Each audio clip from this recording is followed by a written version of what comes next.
자, 안녕하세요. 안녕하세요. 2016학년도 6월 모의평가 B형 할게요. 이건 문제가 두 문제만 딸려 있어서 그렇게 어렵지는 않습니다. 자, 한번 시작해 볼게요.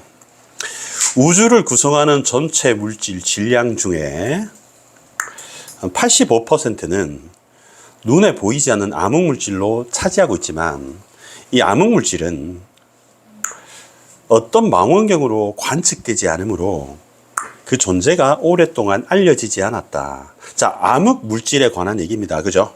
여기 두 가지 정보가 있네요. 얘는 우리 우주의 질량 중 85%다. 굉장히 무겁다. 이해됩니까? 네. 그 다음에 두 번째는 망원경으로 관측할 수 없다. 눈에 안 보인다. 그러다가 1933년에 츠버키라는 사람이 이제 사상가는 별을 치게요, 여러분. 나중에 루빈이 나오거든, 얘들아. 그러면 이게는 70년대야. 쌤 시간 공간 이렇게 하면은 우리 비문학에서 제일 중요한 거는 이 둘의 무엇이다? 차이점이다. 그러면 머리틀 자리 은하단의 질량을 추정하다가 암흑 물질의 개념을 생각해냈대요. 이 개념을 알겠지? 그는 누굽니까? 츠버키죠. 은하들의 속력으로부터 추정한 은하단의 질량이, 그는 깨주고 다음에 은하의 밝기로부터 추정한 은하단의 질량보다 훨씬 크다는 것을 확인하고 은하단 내부에 실종된 질량이 있다고 결론을 지었다라고 되어 있습니다. 자, 선생님이 여기다가 필기를 한번 해볼게요, 여러분. 일단 암흑물질에 관한 얘기입니다. 너무 흐린데 조금만 진하게 해보자. 몇 수로 해야 될까? 5? 오케이. 암흑물질.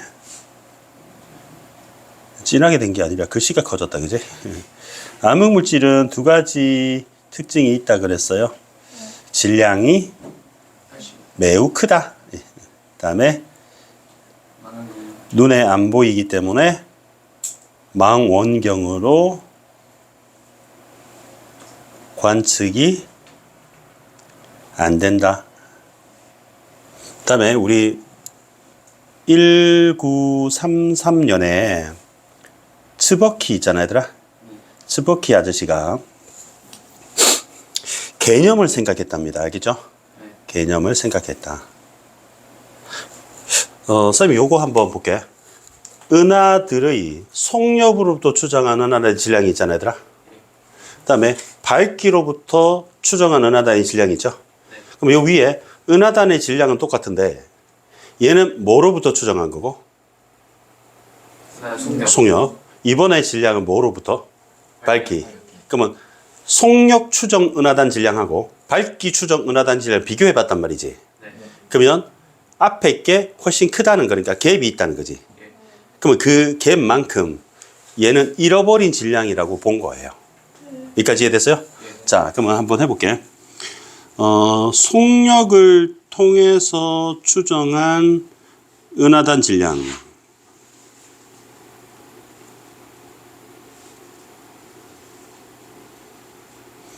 그리고 밝기를 통해서 추정한 은하단 질량. 그러면 전자가 후자보다 훨씬 크다. 이렇게 결론을 내린 거죠. 그러면 여기서 이만큼 빼면 실종된 질량이 나오죠. 실종된 질량은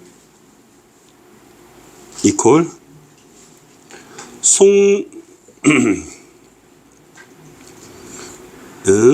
속력 추정 은하단 질량 똑같이 써야 되죠. 마이너스 밝기 추정 은하단 질량.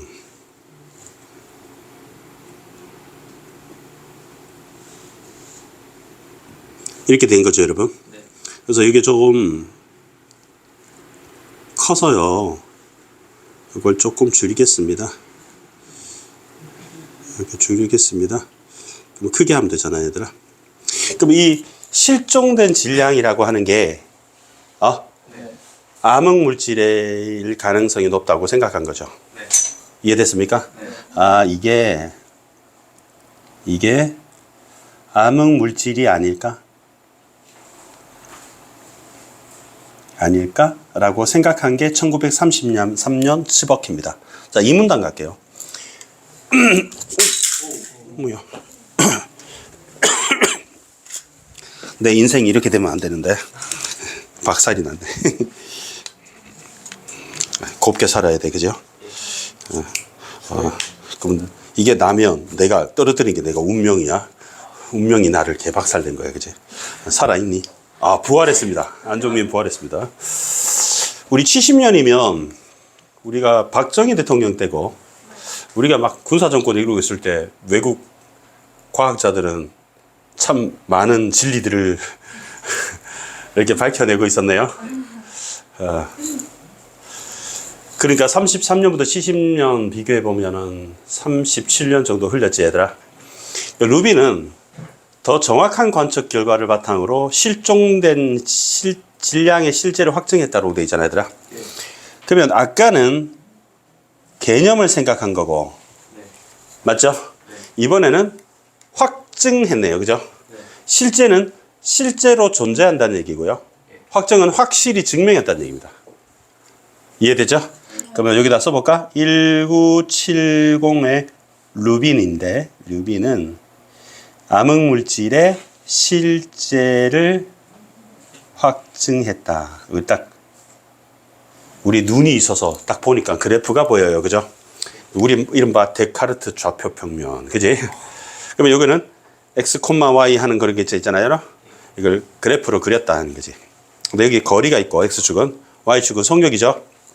근데 여기 잘라가지고 x축을 중심부, 그럼 나머지가 주변부가 될 거잖아요. 여기는 x축이 커짐에 따라 y축이 커지고 있으니까 비례하죠, 여러분. 점점점점점은 반비례하죠.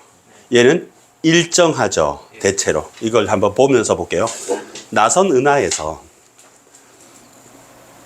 별과 같은, 뭐와 같은은 예시라고 했죠. 보통의 물질들은 중심부에 집중되어 공전한다. 우리 지구도 태양의 주위를 1년에 한 바퀴 도는 거 있잖아요, 얘들아. 이거를 공전이라고 해. 그래서 선생님이 교실을 한 바퀴 돌아온다. 이게 공전이고요. 선생님이, 쌤 봐봐. 쌤이 하루에 한 번씩 이렇게 도는 거 있잖아요, 얘들아. 얼굴이 나타났지? 그러면 이거는 자전이야. 그러면 저걸 태양이라고 해봐요. 태양빛이 날 비추고 있지, 얘들아. 그럼 이거는 낮이 되는 거고, 쌤 얼굴이, 그러면 깜깜해졌잖아, 얘들아. 저녁이고, 이건 밤이고, 이제 태양이 비추기 시작하잖아. 아침이고. 그러면 이렇게 돌아가는 걸 자전. 그 다음에 태양을 쌤이 교실 한 바퀴 도는 걸 뭐라고? 공전하는데, 중심부에 집중되어 공전한다. 이렇게 돼 있잖아, 얘들아.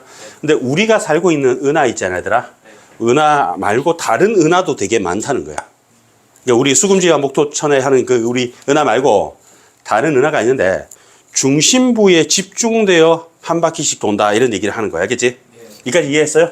그러면 선생님이 한번 그려볼게. 이거를 나선 은하라고 할게. 자, 이걸 뭐라고요? 나선 은하가 있고요. 가운데 중심이 있다고 합시다. 근데 이거를 많은 행성들이 여기 점점점점점 있잖아요, 얘들아. 이 중심부에 되게 집중되어 있다는 거야, 지금. 그리고 얘네들이 한 바퀴씩 막 이렇게 돌고 있는 거야. 알겠죠? 그런데 중력은 끌어당기는 거죠, 여러분. 그러니까 우리가 땅바닥에 서 있는 이유는 지구 중심이 우리를 당기기 때문에. 그러니까 우리 무빙처럼 막 하늘에 올라가고 중력을 거슬릴 수가 없는 거예요. 그러면 써서 나선 은하에서 공전하는 별의 속력을 계산하면, 자, 이걸 써가지고 이걸 계산한다는 거지, 얘들아. 그러면 중심부에서는 이라고 돼 있지, 얘들아. 중심부가 이겁니다. 알겠습니까? 쌤 써줄까? 얘는 뭐다? 중심부. 참 잘했어요. 그래프 볼까요? 중심부는 여기죠, 여러분.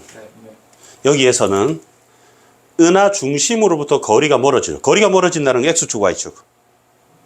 X축이 커지면 속력이 Y축 증가한다. 비례라는 얘기죠, 여러분. 근데 과학 지문에서 가장 많이 나오는 출제 요소는 뭐라고 그랬습니까? 비례 반비례입니다. 알겠죠? 그러면 이렇게 화살표 올리고요. 속력이 증가한다라고 알 수 있습니다. 그러면 여기서 벗어나는 애들이 더 빨리 돈다는 얘기 하겠니? 안에 있는 건 천천히 돌고 밖에 있는 건 더 빨리 돈다는 뜻입니다. 그런데 나왔지 얘들아? 중심부 밖에서는 이라고 돼 있잖아 얘들아? 그럼 여기는 앞에는 뭐가 있었어요? 중심부에서는 있지 얘들아? 중심부 밖에서는 있죠 여러분? 그럼 요거를 1번, 2번 넘버링 하는 거예요. 차이점이 나옵니다. 1번하고 중심으로 멀어질수록 중심 쪽으로 별을 당기는 중력이 줄어들기 때문에 그림의 A처럼 거리가 멀어질수록 별의 속력이 줄어든 걸로 나온다. 그러면 얘는 비례예요? 반비례예요? 반비례. 그렇죠. 거리가 멀어진다는 거는 100km가 아니라 200km, 300km 이렇게 커지고 속력은 줄어든다고 했으니까 이 A처럼 된다 이런 얘기죠. 여기까지 이해됐습니까? 자, 근데 이거는 우리 B는 설명 안 하고 A만 설명했잖아 얘들아. 근데 여기서는 중력 법칙을 써서 별의 속력을 뭐 했을 때야 얘들아? 계산했을 때야. 그럼 계산에다가 로마자 대문자 1이라고 할게 얘들아. 자, 1은 뭐죠? 로마자 대문자 1은? 계산했을 때는 중심부는 비례, 중심부 밖에서는 반비례 이 얘기입니다. 알겠죠? 네. 중심부 밖에서는 반비례. 끌어당기는 힘이 줄어드니까. 이까지 됐어요? 근데 하지만 그러나자 얘들아. A 법 B가 더 중요하죠? 근데 실제 관측 결과라고 돼 있죠 얘들아. 그럼 요거는 무슨 결과? 계산 결과고 이번에는 무슨 결과? 관측 결과입니다. 자, 선생님이 형광펜을 빨간색으로 한번 해줄게요. 계산해 봤을 때는 이번에는 관측해 봤을 때는 이라고 나눠 볼게. 이걸 쌤이 로마자 대문자 2로 한번 해볼게요 여러분. 나선 은하 중심부 밖에서 공전하는 별의 속력은 그림의 곡선 B처럼 중심의 거리와 무관하게 거의 일정하다. 이거 볼 수 있죠 여러분. 그럼 여기다가 좀 정리를 한번 해볼게요 여러분. 쌤 정리 좀 해보겠습니다. 자, 첫 번째는 루빈이 계산을 했습니다. 칠판 보이십니까? 네.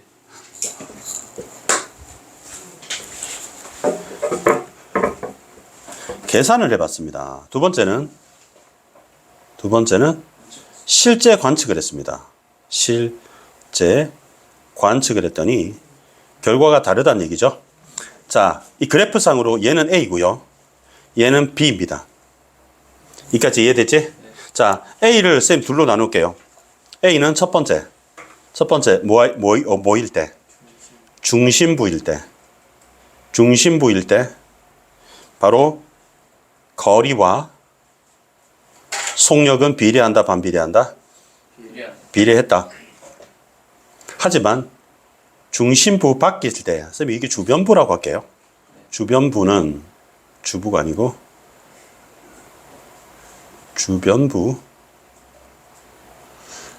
거리와 속력은 반비례했다. 쌤 반비례는 이렇게 쓸게요.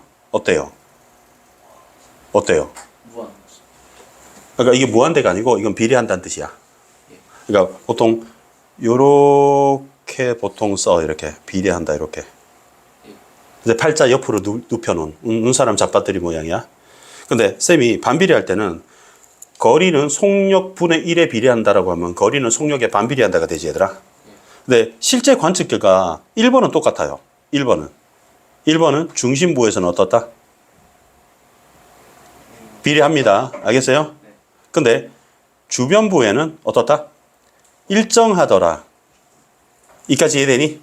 자, 그러면 얘들아 이만큼 차이가 나는 거는 무슨 차이가 나는 거야 얘들아? 속력차가 나는 거지 얘들아. 내 말 이해돼? 계산할 때는 A가 맞는데 실제로는 B라는 거는 속력이 낮은데 속력을 빠르게 끌어올리지 뭐가 존재한다는 얘기죠 여러분. 내 말 이해되네요?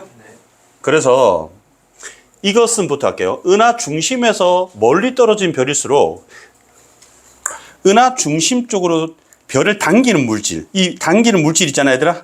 이게 암흑 물질이야. 공전 궤도 한쪽에 많아져서 거리가 멀어질수록 줄어드는 중력을 보충해 주기 때문이다. 이로부터 루빈은 별의 공전 궤도 안쪽에 퍼져 있는 추가적인 중력의 원천, 그게 뭐다?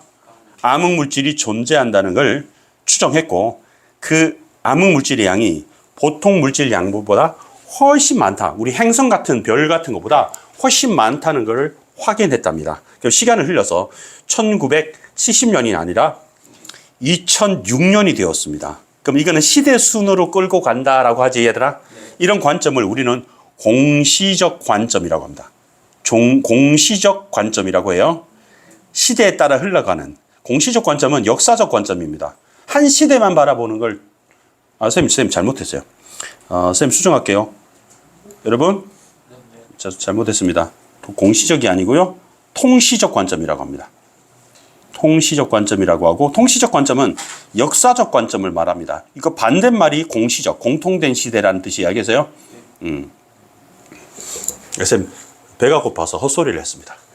그럼 암흑 물질의 중요한 성질이 있답니다. 그게 바로 탄환은하단을 통해서 알게 되었대요. 그러면 우리 아까는 나선은하가 나왔고 이번엔 탄환은하단이 나왔잖아요, 얘들아. 그러면 공장이 여러 개가 한꺼번에 모여 있으면 공단이라고 하고, 파가 한 묶음 돼 있으면 파 한 단 이렇게 얘기하듯이 은하가 여러 개가 있으면 은하단이라고 하는 거예요. 탄환은하단은 두 개의 은하단이 충돌하여 형성되었다라고 되어 있죠, 여러분. 자, 그래서 쌤이 요 밑에다가 한번 해볼게. 우리 2006년에 어떤 성질이, 암흑 물질의 성질이 밝혀졌다라고 했습니다. 그죠? 자, 그러면 탄환은하단은 이 은하단이 있고요, 여러분. 이게 이쪽으로 가고, 여기 은하단은 이쪽으로 오는 거야. 그러면 둘이 뭐 하게 되지, 얘들아? 충돌하게 된 거야. 그럼 충돌할 때 여기도 행성이 있었을 거고, 이랬니? 여기도 행성이 있었을 거고, 또 여기에도 암흑 물질이 있었을 거고, 여기도 암흑 물질이 있었을 거잖아, 얘들아. 그러면 이 만나서 이렇게 되겠지, 얘들아.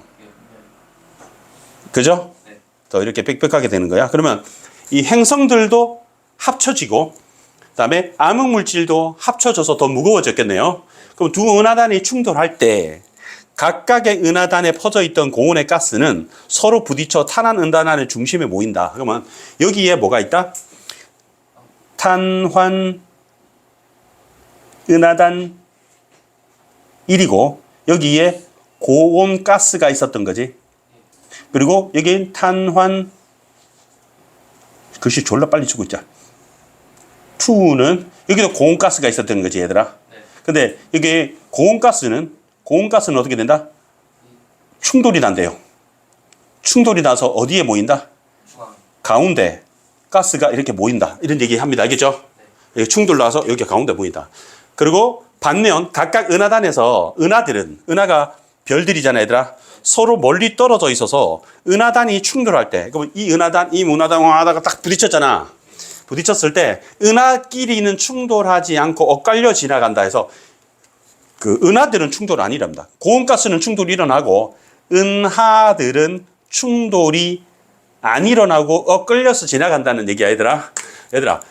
도로가 딱 한 개가 있어. 그러면 맞은편에 차가 오고 있고 내가 차가 가고 있다면 가운데서 뭐 할 수밖에 없어. 충돌이 날 수밖에 없잖아. 그 길로 가면 가니까, 얘들아. 그게 고온가스야. 그래서 가운데 모였다, 이런 뜻이야. 알겠지? 그런데 도로가, 얘들아, 10차로가 있다고 하자, 얘들아. 그래서 어떤 사람이 도로를 마라톤으로 뛰어가고 반대쪽에서 자전거가 하나 온다 하자, 얘들아. 근데 좀 멀리 떨어져 있잖아. 도로가 되게 넓어서 엇갈려서 지나간다, 이런 얘기야. 이까지 이해됐지?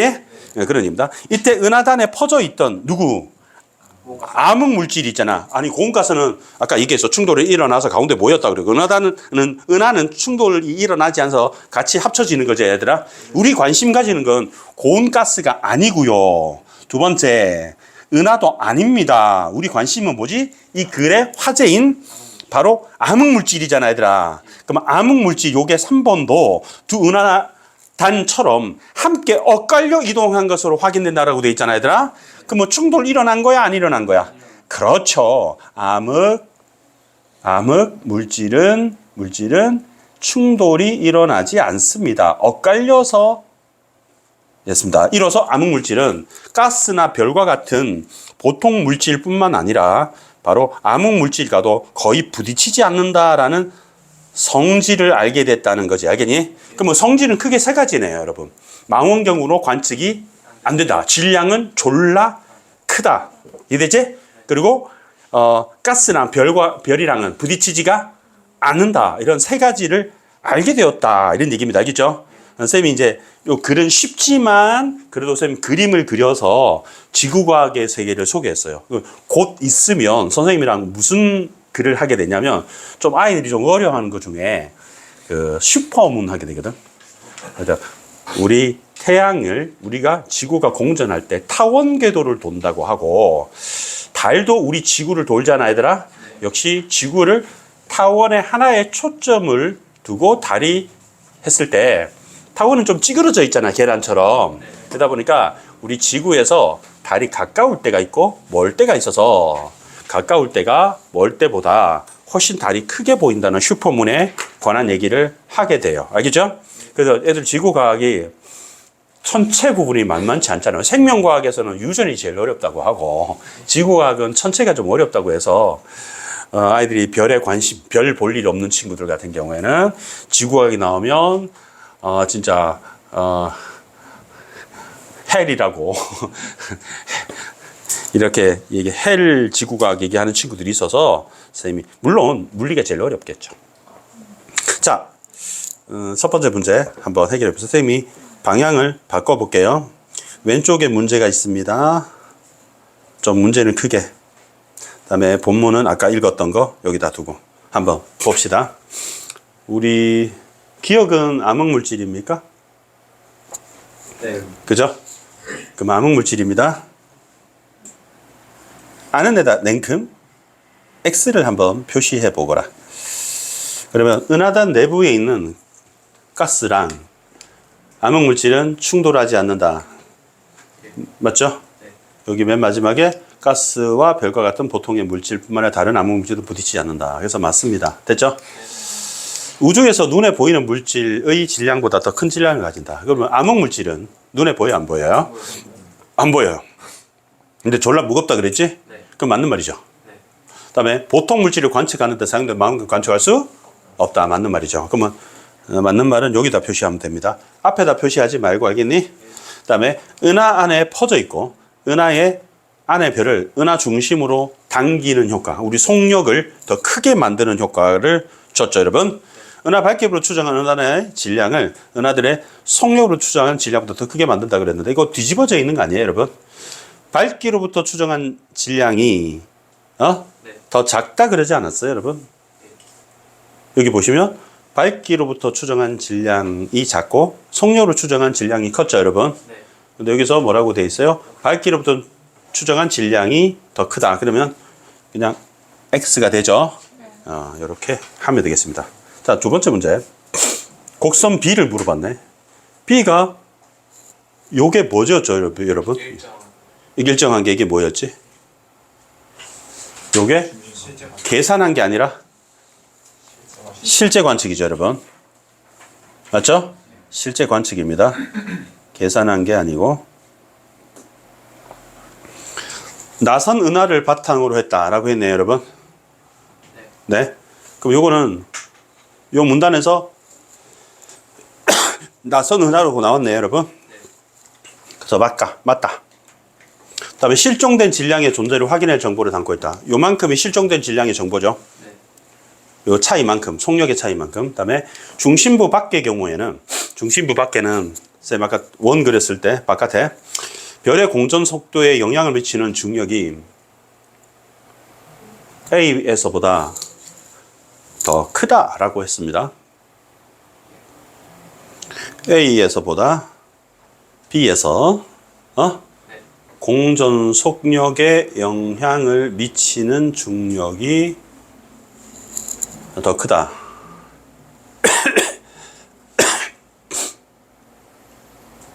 중심부 밖에서 별의 공전 속력에 영향을 미치는 중력이 A에서보다 더 크다. 맞는 것 같은데. 한번 4번 볼게요. 중심부의 경우에는 거리와 별의 공전 속력이 비례하는 걸 봐. 이 비례하잖아요, 여러분? 네. 그럼 암흑물질이 중심부에 집중돼. 중심부에 집중되어 있는 게 아니라 주변부에 집중되어 있죠, 여러분. 그래서 중심부에 집중되어 있다. 틀렸다. 그래서 4번이 정답이 되겠네요. 5번. 중심부 밖의 경우에 은하 중심에서 멀리 떨어져 있는 별일수록 그 별을 은하 중심으로 당기는 암흑물질이 더 많다. 요 4번하고 5번하고 서로 반대가 되지 얘들아. 이렇게 쉽게 해결할 수 있을 것 같습니다. 자, 수고했습니다.